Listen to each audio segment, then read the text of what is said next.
Process optimization has never been easier through the collaboration efforts between JSW, iMFLUX, and Moldex 3D. This study focuses on a 4-cavity dose cup layout, which features a hot runner manifold and a conformal cooling layout.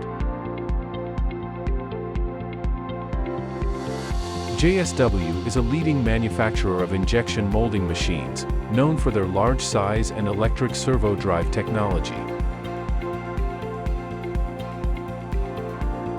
These machines can be selected for use in Moldex 3D simulation, and the machine process inputs can be translated directly into the machine interface.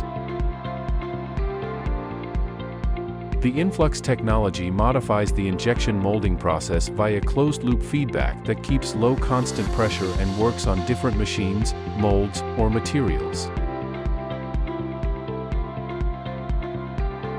By forcing an early switchover, Moldex 3D can enable an early pressure-controlled scenario. The iMFLUX system is comprised of software, nozzle, pressure sensor, and user interface. And pressure control used is then the maximum injection pressure of the machine.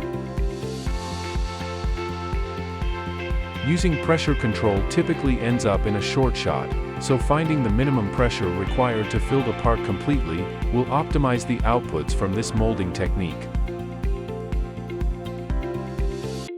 Using Moldex 3D simulation, this can all be done in a virtual DOE, rather than using valuable mold resources to conduct a formal mold trial.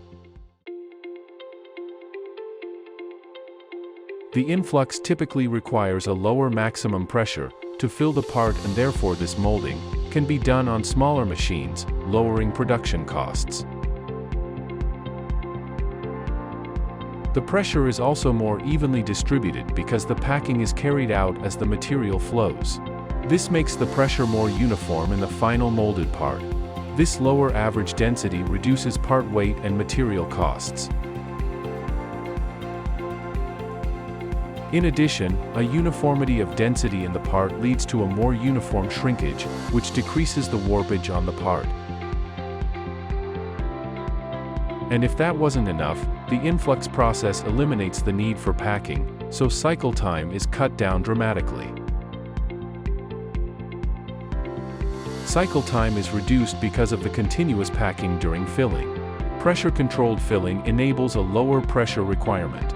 More even packing decreases average part weight and saves on material cost. And all this leads to a more even shrinkage distribution, making the part more dimensionally stable.